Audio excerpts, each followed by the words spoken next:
Welcome to On Texas Football. It's time for lunch with the coaches. Coach Bob Shipley, Coach Bryan Erwin, joining me, Bobby Burton. This episode of On Texas Football brought to you by our friend Laura Baker over at Keller Williams Realty. We'll talk a little bit more about her in a little while. But first, guys, Longhorns win 31-14.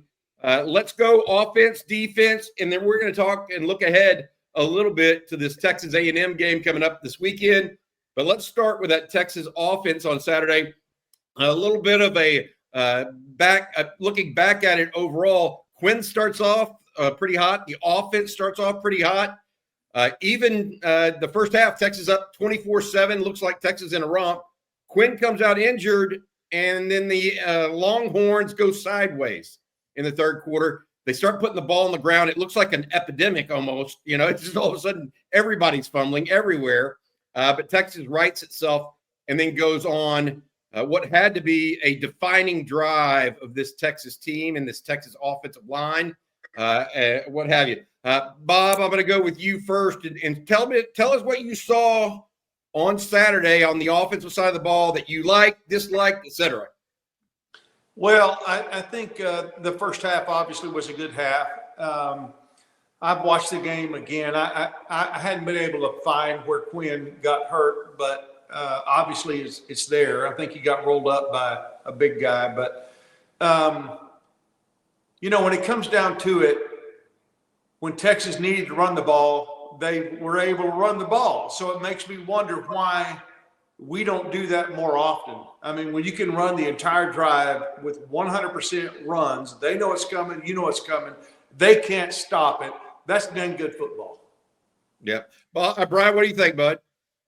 Yeah, I agree with Bob. It's if you run the football, you run the football. And we've done it 2 weeks in a row when we needed to, when we had to. And we said last week, we talked about that sense of urgency. And I'm hanging my hat on that. We got to have the sense of urgency that we've had, when Arkansas cut the lead to 3 and then Kentucky cuts it to 10. Different circumstances, but still, we lost momentum. Kentucky got the momentum, and our offense goes on drives 2 weeks in a row to quell that momentum, run the ball right down their throat, become a dominant physical football team. That's great stuff, but you're not going to be a champion responding like that because you're not able to respond like that every single game against even better opponents. We've got to have that sense of urgency from the get-go. It's got to be there from Jump Street. I thought we played well in the first half. I didn't think we played our best football in the first half. We squandered some drives. I think we missed a field goal. We had to kick too many field goals, things like that. And, I still think we can play better. The ball going on the ground can't happen. Not to be a championship team. I got one word to win this week: turnovers. If we win the turnover battle, we win the game, period. But Jaden Blue, Jerry Gibson, Quinn, better pocket presence, stronger in the pocket. He turned that ball over. They took it back for 6 points, whether it was a fumble or an interception. Those kind of turnovers just can't happen. And, we got to get that stuff cleaned up. We got to have a sense of urgency. We got to execute at a high level. But I think we can. I've got, I just felt like from now for 2 or 3 weeks, and I've got it written down here.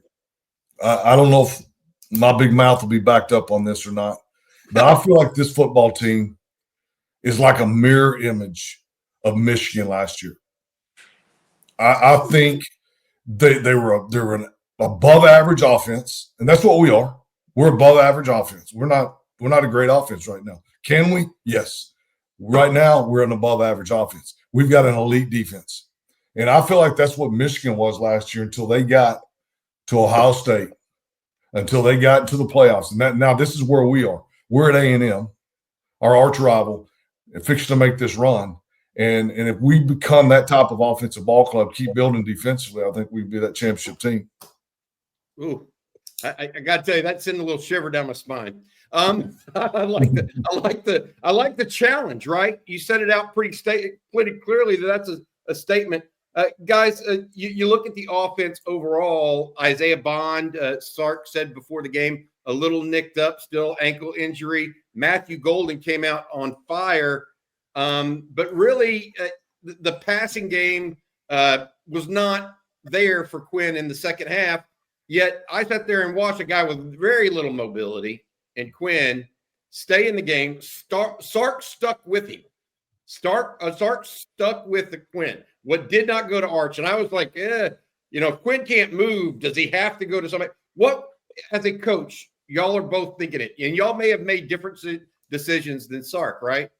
What was going through your mind at that exact time, and whether or not you make that decision to stick or switch? Bob, I'll go to you first, buddy. Yeah, I think obviously, had we not been able to run the ball, it would have been a little bit different. But I just have a weird feeling that, you look at Quinn's career. He's never made it longer than 5 or 6 games without going out with an injury. I just feel like that at some point, Arch is going to be called on to come in and save the day. I don't know if it's going to be this Saturday. I don't know if it's going to be the first round of the playoffs, the championship game. I don't know when it's going to be, but I just have a feeling that Quinn is going to go down and Arch is going to come in and have an opportunity to save the day. I'm hoping that we can go with Quinn this Saturday. I'm hoping he'll have a great week of practice, and his ankle's going to be okay. It would be really tough for a guy like Arch to come in and start at Kyle Field. But it would be different him coming off the bench at Kyle Field if Quinn's not able, to finish the game for whatever reason. But I just have a feeling, a Tua type feeling, that our season is going to come down to Arch saving the day at some point. Wow, that's crazy. I don't know if that's. Are y'all feeling that at all? Bryan, what do you think? Well, kind of, but Bobby, to answer your first question, yes. When Quinn was hobbling around, when Quinn missed that slip screen throw horribly, high, and he wasn't moving his feet at all, and he missed that easy throw that Bob or I could make that throw right now, and he missed that, and then we had to. I forgot punt or whatever, and it goes to TV break, and I'm sitting there watching the game. And I told people around me, I said, "That's it." I said, Arch has got to be in the next series. I really felt like that's when he was going to make the change, and you keep waiting for the announcers to say something like he's over there warming up, and I never heard it or saw it. And then Quinn comes back in, and we had a good drive and finished the game off. So yeah, I did expect him to pull him at that point when he missed that easy throw. Yeah, maybe you look at it, both you guys, and how do you win a game? How do you win a game if you don't have a quarterback that can move? I mean, he literally was limited, and the way you do it is you line up behind an offensive line and run the ball. Yeah, I mean, we've been waiting on this. We've been waiting on this offensive line to set its pads, and I think they're doing that. And so, yeah, I feel like they had that capability going into the season. We thought, okay, let's give them 2 or 3 weeks to set their pads, and they just never gotten that consistency going. And I don't know if it's them. I don't know if it's just the rhythm of the play calls. We talked, pre-show about the RPO, and are they a little bit tentative if it's an RPO scheme versus being just outright aggressive if it's just a run play with no RPO tag? I don't know, but they look pretty good right now, pretty physical. Yeah, they're playing a good brand of ball. I gotta give a hat tip to one other player on this team. Now, Gunnar Helm is the starter at tight end. Had a great game, 2 touchdown catches. Did a good job on that 4th down, just finding the soft spot. And then the 3rd down catch over the middle, Quinn put it in a great spot for him, so he didn't feel the pressure from the safety as much. But I got to say this. I went back and rewatched that drive multiple times now, that the 15-play drive.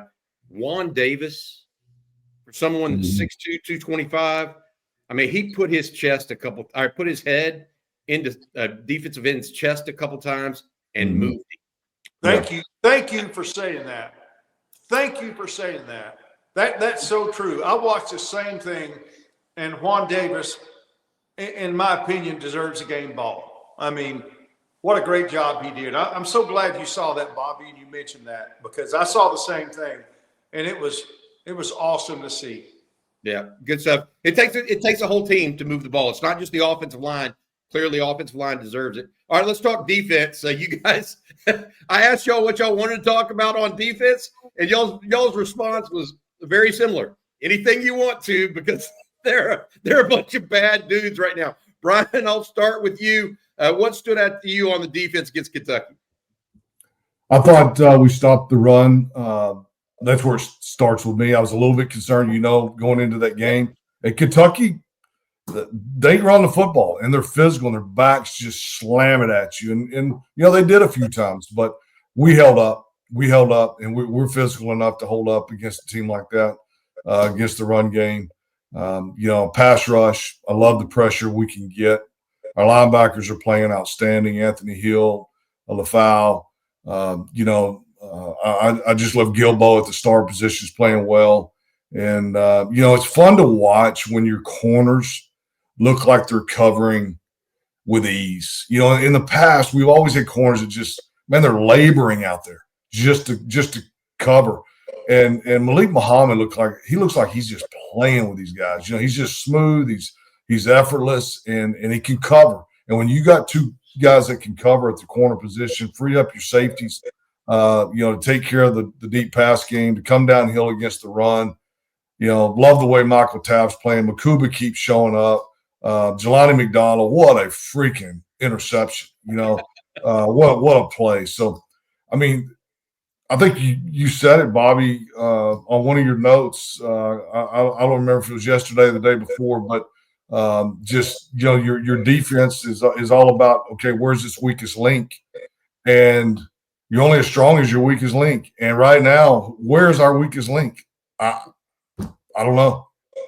I completely agree. Bob, what'd you think of the D?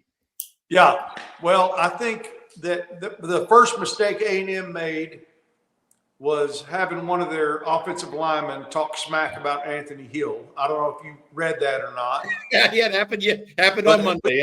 Yeah. He's nothing new to us. We'll handle him. We see it all the time. That, along with Anthony being snubbed on the award list for the what was it, the Butkus, for the Butkus. Yeah, Butkus Award. Yeah, you better watch out. Anthony Hill may be like the guy in it was Fast Times at Ridgemont High. The White Jefferson. What a great movie. Man, I had Waterboy on my mind. I was thinking Bobby Boucher. But the guy, like, they wreck his Trans Am, and he's like, that's.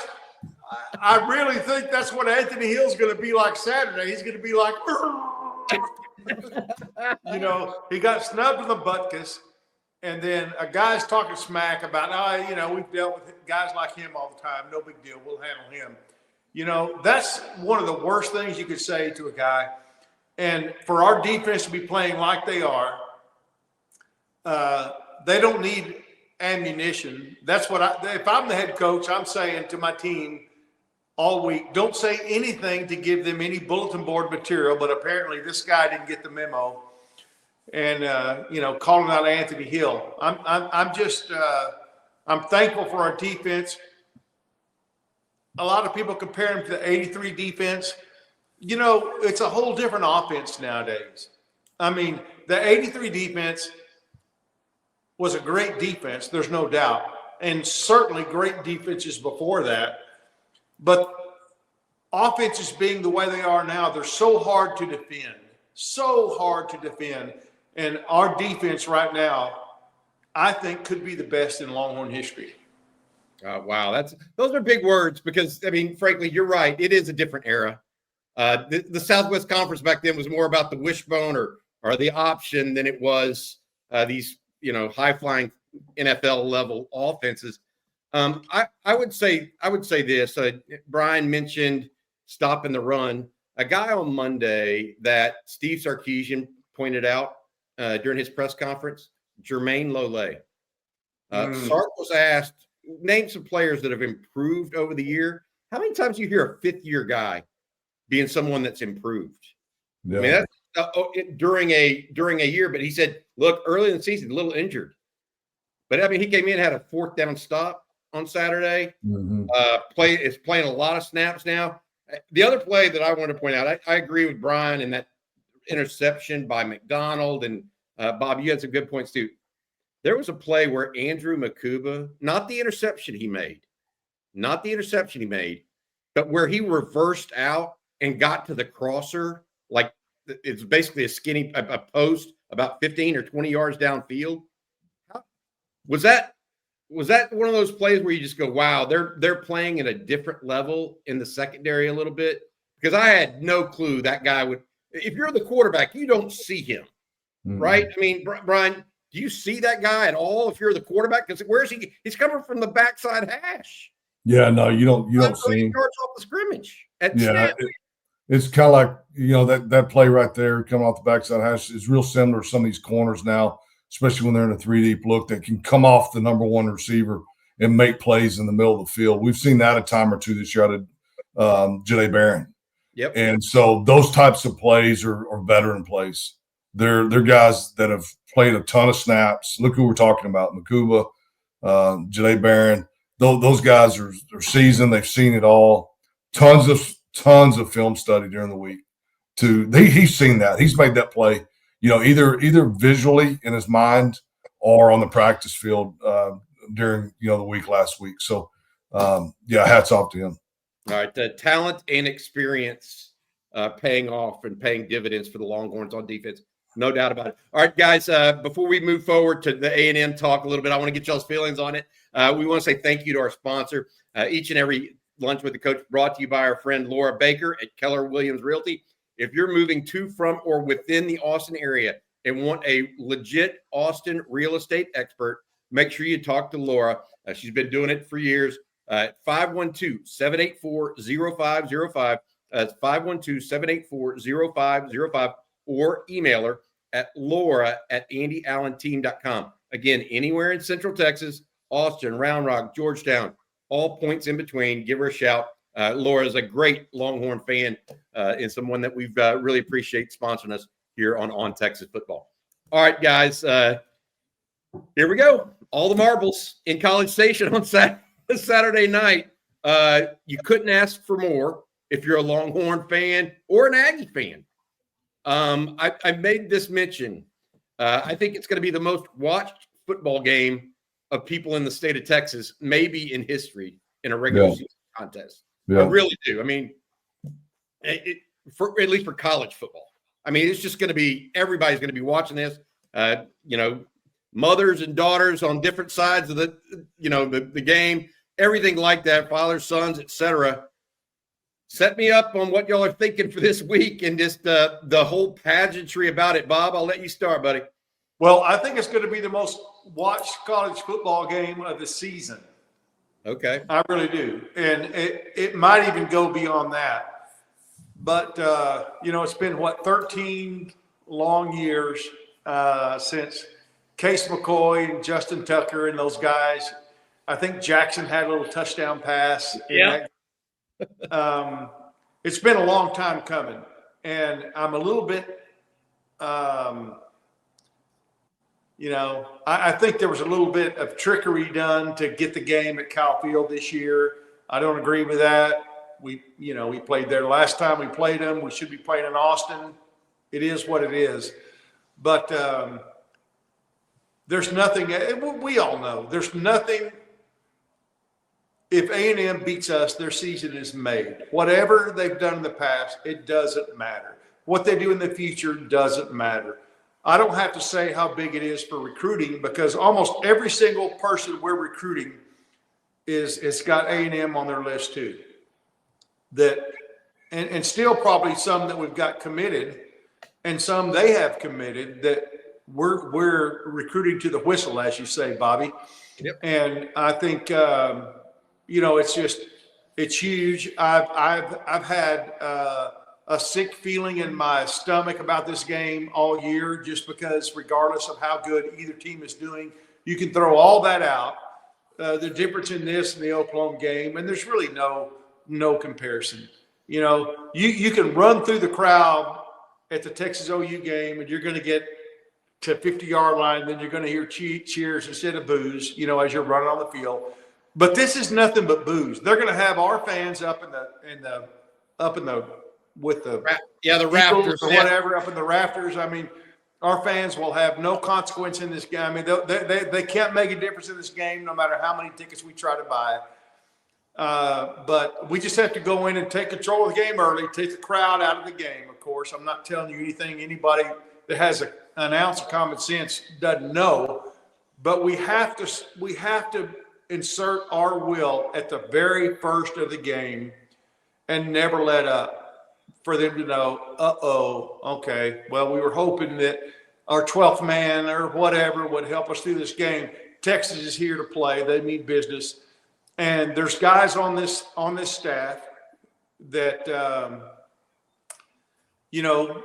Blake Gideon, obviously, is one guy on the staff. And then Michael Huff on the staff. Both of those guys have been through this game. They know what it's like. They'll get the guys ready to play. But it's going to be an all-out war. And I think more TVs than not are going to be tuned to this game on Saturday evening. Hey, Bryan, Coach, I got to ask you this.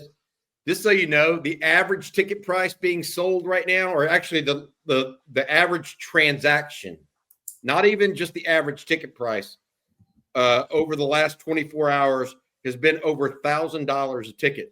You ever sell that at Lamarck High School or Hillsborough High School? No. $1,000 a ticket, dude. I couldn't get more than about $15. Hey, I can tell you this. I'm not going to the game. I don't have to go to Kyle Field to get treated like crap. I can just stay home. Yeah. Bryan, okay. What do you think My about wife didn't hear that. She's nowhere around. Obviously, I'm joking, but I'm not. You know what I mean. Bryan, what do you think about this game? Yeah, I've got no desire to go down there. Zero. There's a lot of things going through my mind right now, honestly. A lot of emotions.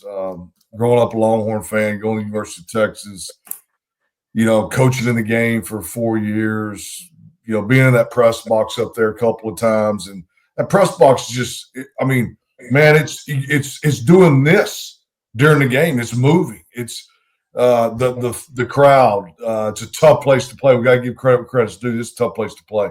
It's loud. It's the loudest place I've ever been in my life. I know that. One more thing I'd like to say just before I talk about us is what a great job Coach Elko's done. And this is the way it's supposed to be. This is the way it needs to be every year. They need to have a great program. We need to have a great program, and let's go get it on. And hats off to him. He's done a heck of a job. And so now, enough with them.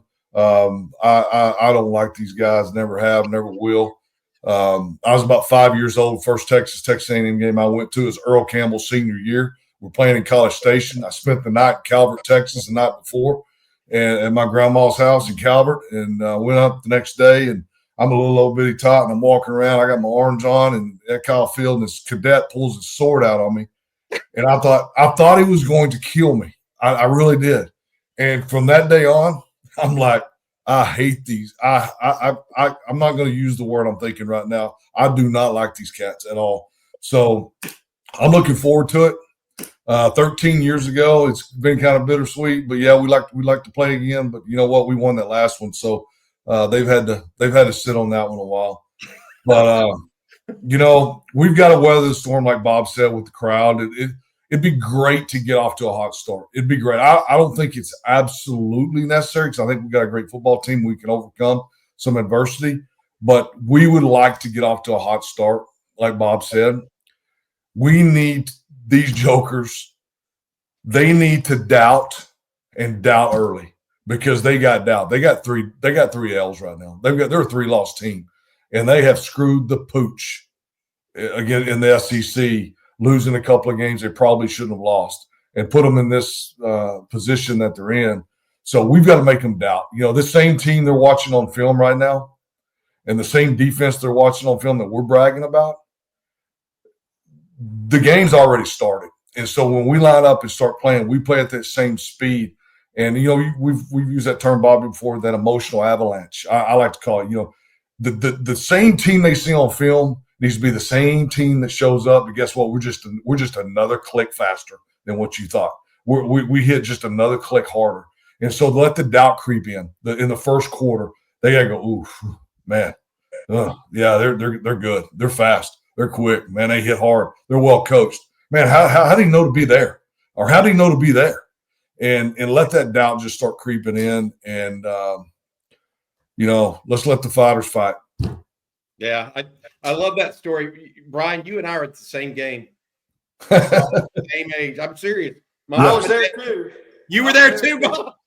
Oh, I went to every game Texas had Earl's senior year. Wow, Every that's game. awesome. That's awesome. I bet you saw some explosive. Oh my goodness, best He running went- back I've ever seen in my life. In person. He'd go through about. I bet he went through a dozen jerseys that game. Oh, but no they just doubt. kept ripping them off. Jerseys, yeah. Thank you again to our sponsor. Great lady, really helpful to anybody and everybody that wants to move to, from, or within the Austin area. And that's Laura Baker over at Keller Williams Realty, longtime Texas fan, longtime Austin real estate agent. 512-784-0505. That's 512-784-0505. Laura at Andy Allen Team. All right, Bryan and Bob, I hope we join again next week. And we're talking about a Longhorn victory in the SEC championship game the week ahead. But don't count your chickens before they hatch. For Bob Shipley, Bryan Erwin, as well as our sponsor, Laura Baker over at Keller Williams, thank y'all very much for watching. Hook 'em, everybody. Happy Thanksgiving. Hook 'em.